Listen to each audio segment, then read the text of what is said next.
হত্যা, বহু অভিযোগ, কিন্তু আজও প্রশ্ন, ওসমান হাদি হত্যার আসল দোষী কে? কেন দিনের পর দিন ফেরেও রহস্যের পর্দা সরল না? ওসমান হাদি হত্যাকাণ্ড ছিল সেই সময়ের বর্তমান সময়ের অন্যতম আলোচিত ভয়াবহ ঘটনা। এই ঘটনার পর দেশ জুড়ে শুরু হয় রাজনৈতিক উত্তেজনা, পাল্টাপাল্টি অভিযোগ এবং নানা জল্পনা। রাজনৈতিক অভিযোগ ঘটনার পরই বিভিন্ন মহল থেকে দাবি করা হয় এটি ছিল রাজনৈতিক উদ্দেশ্য প্রণোদিত হামলা।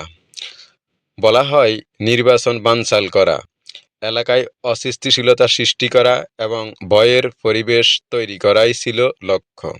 তবে এগুলো ছিল অভিযোগ, সরাসরি প্রমাণ নয়। বিরোধী পক্ষ বনাম ক্ষমতার দ্বন্দ্ব। কিছু বিশ্লেষকের মতে এটি শুধুই বিরোধী দলের কাজ। এই ব্যাখ্যা যথেষ্ট নয়, কারণ স্থানীয় রাজনীতিতে প্রভাব বিস্তার এবং ক্ষমতার অভ্যন্তরীণ দ্বন্দ্বও এই ঘটনার পেছনে ভূমিকা রাখতে পারে। কিন্তু এখানে প্রশ্ন থেকে যায়, প্রমাণ কোথায়? তদন্ত ও বিচার প্রক্রিয়া। মামলা হয়েছিল, কিছু অভিযুক্তকে গ্রেপ্তারও করা হয়েছে, কিন্তু সাক্ষ্য দুর্বল ছিল এবং এখনো দুর্বল। তদন্তের স্বচ্ছতা নিয়ে প্রশ্ন উঠে, রাজনৈতিক প্রভাবের অভিযোগ আসে, ফলে মামলাটি কখনোই জনগণের কাছে পরিষ্কার ও বিশ্বাসযোগ্য সমাধান পায়নি। আজও কেন রহস্য? দীর্ঘ সময় পেরিয়ে গেছে, সরকার বলেছে, কিন্তু ওসমান হাদি হত্যার আসল পরিকল্পনাকারী ও নির্দেশদাতা আজও জনসম্মুখে আসেনি। এই কারণেই মানুষ আজও বলে হত্যা হয়েছে, কিন্তু ন্যায় বিচার হয়নি। ওসমান হাদি হত্যাকাণ্ড আমাদের মনে করিয়ে দেয় যে রাজনৈতিক সহিংসতার আসল ক্ষতিগ্রস্ত হয় সাধারণ জনগণ এবং সত্য চাপা পড়ে যায় ক্ষমতার লড়াইয়ে। প্রশ্ন একটাই, তাহলে কি ওসমান হাদির হত্যার বিচার হবে না? কয়েকটা দিন পেরিয়ে গেল, তবুও মানুষ এখনো ওসমান হাদির হত্যার আসামিকে দেখতে পেল না।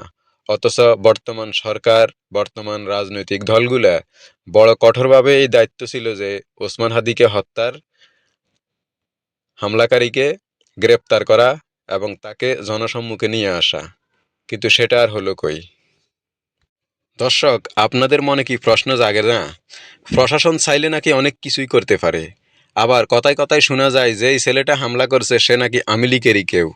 তো যেই হোক, আওয়ামী লীগের হোক, বিএনপির হোক, জামাতের হোক, বর্তমান সরকারের হোক, একটা লোককে বাংলাদেশে যখন সে গুলি করছে তখন তো দেশ থেকে বাইর হইতে পারে নাই, এই দেশের ভিতরেই ছিল। জনমুখে শোনা যায় যে সে নাকি ইন্ডিয়া চলে গেছে। কথাটা সঠিক কিনা সেটা জনসম্মুখে না আসা পর্যন্ত ক্লিয়ার না। তবুও যদি সে ইন্ডিয়া যেয়ে থাকে, তাহলে প্রশাসন কি করে? প্রশাসন চাইলে তো একটা ফাঁকিও রাস্তায় উঠতে পারে না।